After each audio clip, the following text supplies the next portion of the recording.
jam fajtor, di vetëm fajtor, por kërkoj falje. Edhe se i akuzuari e ka pranuar fajësi, ky fakt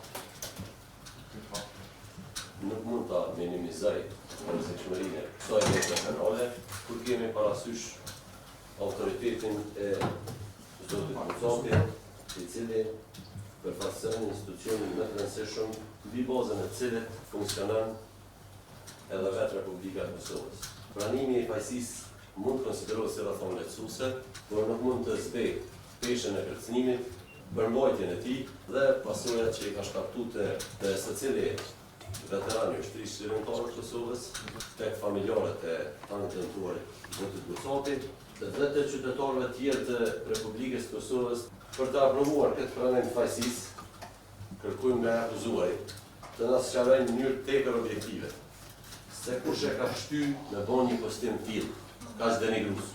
Ne nuk mund pajtohemi me pranim të fajësisë pa e marrë qit deklarim nga akuzuari. A ka shtyr dikush apo e ka kryer vetë? Konsultim me dëmtuarin, të dhonë përqimin për pranimin e fajësisë këtë fazë procedurës.